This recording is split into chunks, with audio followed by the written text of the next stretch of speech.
Halo Sobat Investor, kembali berjumpa lagi di program di editorial yang akan membahas tajuk utama pemberitaan yang tersaji di idxchannel.com dan idxchannel TV. Bersama saya Yanto Kusdiantono, redaktur pelaksana di idxchannel.com. Ya Sobat Investor, bagaimana kabar Anda hari ini dan bagaimana pula kabar portofolio Anda di tengah tekanan aksi ambil untung yang kencang terjadi usai indeks harga saham gabungan atau IHSG yang nyaman berada di zona hijau dalam 4 hari terakhir ini. Apakah Anda termasuk salah satu investor tersebut yang getol mengentas cuan dari pasar dan dari deretan portofolio yang menghijau, atau justru masih sibuk menata strategi baru karena masih ada koleksi saham yang terserak di zona merah? Ya, Sobat Investor, tren pelemahan kembali menghampiri IHSG pada akhir pekan ini. Usai pada 4 hari sebelumnya cukup gagah dengan konsisten bertahan di zona hijau. Semula tren positif yang terjadi oleh pelaku pasar ini diyakini sebagai sinyal awal bahwa situasi di pasar modal domestik sudah cukup kondusif lantaran sejumlah tekanan yang ada seperti isu Morgan Stanley Capital International atau MSCI hingga perkembangan geopolitik yang terjadi di Selat Hormuz yang dinilai telah price in terhadap proyeksi sekaligus analisa pelaku pasar terhadap kondisi yang akan terjadi dalam beberapa pekan ke depan.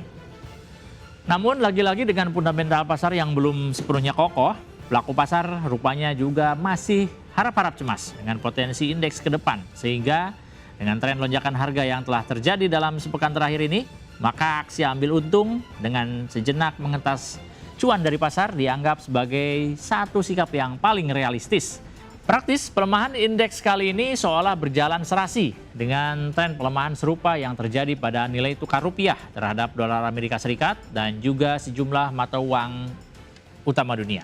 Namun, yang menarik perhatian pasar dengan tren pelemahan yang terus-menerus terjadi, sikap yang berlawanan justru bisa kita lihat dari pemerintah melalui Kementerian Keuangan, Purbaya Yudi Sadaewa yang seolah masih ngotot dan kukuh terhadap pandangannya yang meyakini bahwa perekonomian nasional saat ini masih sangat kondusif dan siap tumbuh maksimal sesuai dengan target yang telah dicanangkan di awal tahun.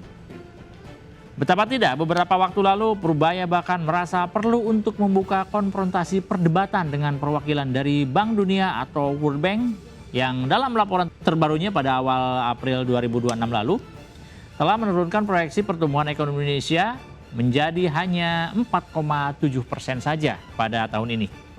Hal tersebut tentu sempat membuat pelaku pasar deg-degan. Pasalnya, bahkan sebelum dikoreksi saja, proyeksi yang diberikan World Bank terhadap perekonomian Indonesia itu pada Oktober 2025 lalu tepatnya tercatat hanya sebatas 4,8% atau jauh di bawah level 5% sebagaimana yang diharapkan oleh pemerintah.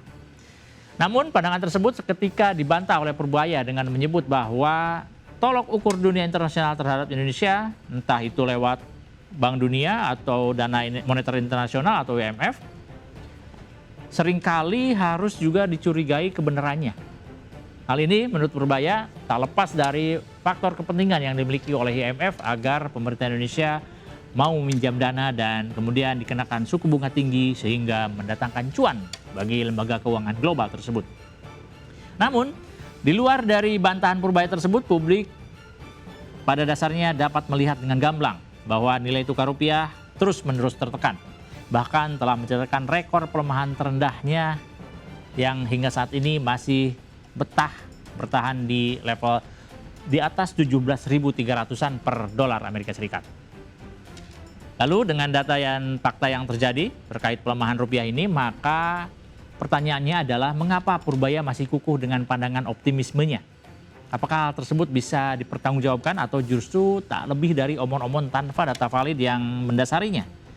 Guna membahas hal tersebut, pada dasarnya kita bisa melihat bahwa tren pelemahan rupiah yang terjadi saat ini tidak semata-mata disebabkan oleh tekanan dari faktor eksternal.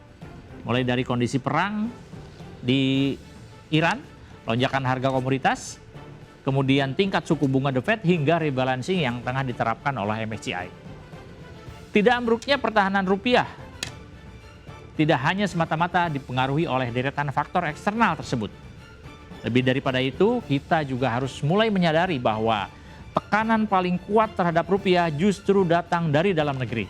Ini di mana Indonesia secara diam-diam justru tengah menghadapi krisis kepercayaan struktural, di mana fundamental perekonomian domestik kita cenderung rapuh akibat berubahnya haluan kebijakan perekonomian sehingga tidak sinkron terhadap ekspektasi investor terutama dari kalangan internasional. Kondisi ini diakui bermula dari kebijakan pemerintah yang secara tiba-tiba mengubah rencana kerja dan anggaran biaya atau RKAB dengan dalih untuk memperketat neraca keuangan dan kemudian mendorong efisiensi anggaran. Dari semangat awalnya, pada dasarnya aksi memangkas RKAB ini sangat bisa dipahami dan sudah seharusnya merupakan itikat awal yang baik dan pantas diapresiasi. Namun demikian, secara neraca keuangan, ada kondisi yang memaksa terjadi sebagai konsekuensi logis dari kebijakan tersebut, yakni kinerja ekspor yang cukup tertekan sehingga penerimaan negara secara global dalam hal ini berupa dolar Amerika Serikat menjadi sujud cukup signifikan. Hal ini menjadi cukup timbang bila dibandingkan dengan kinerja impor yang terus berjalan dengan cukup lancar yang membuat keseimbangan neraca keuangan negara jadi cukup terganggu.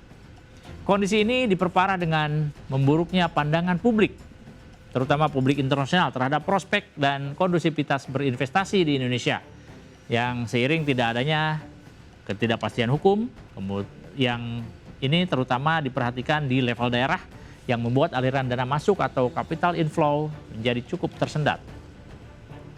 Lebih parah lagi, tersendatnya aliran capital inflow ini tidak hanya terjadi di sektor real, namun juga menjalar ke sektor keuangan dan jasa keuangan, di mana kita lihat dari aliran dana asing yang justru getol keluar dari pasar keuangan Indonesia.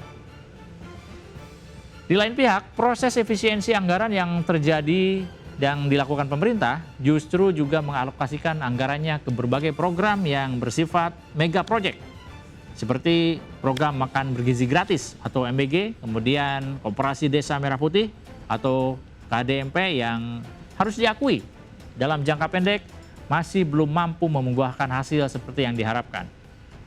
Dalam pandangan pelaku pasar dan investor, setiap kucuran dana investasi dengan perhitungan break-even point atau BEP yang cukup lama, maka tentu masuk dalam kategori investasi berisiko tinggi alias high risk investment.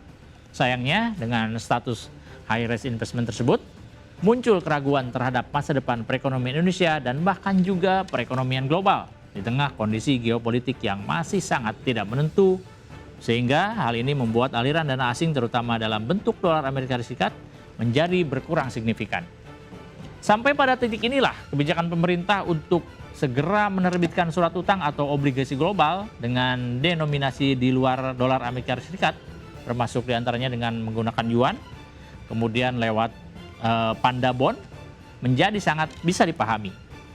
Langkah ini diharapkan bisa menjadi sumber pendanaan alternatif yang bisa diandalkan di luar ketergantungan terhadap dolar Amerika Serikat. Di lain pihak, sebagaimana telah kita bahas di awal, bahwa sikap optimistis yang ditunjukkan Purbaya juga seolah mendapat pembenarannya. Karena dalam kondisi saat ini, yang paling dibutuhkan di perekonomian Indonesia adalah faktor kepercayaan, baik dari investor asing maupun masyarakat dalam negeri sendiri. Sebagai panglima di bidang keuangan, Purbaya kini sedang berupaya membangun narasi positif agar tingkat kepercayaan tersebut dapat terjaga dan bahkan bisa ditingkatkan, sehingga seluruh skenario pertumbuhan ekonomi nasional dapat dijalankan sesuai dengan rencana. Namun, yang jadi masalah adalah ketika dalam sebuah rumah di mana orang tuanya sedang sibuk membangun persepsi positif di mata para tetangga, ilustrasinya begini ya, apakah kemudian yang perlu dilakukan oleh anak-anaknya?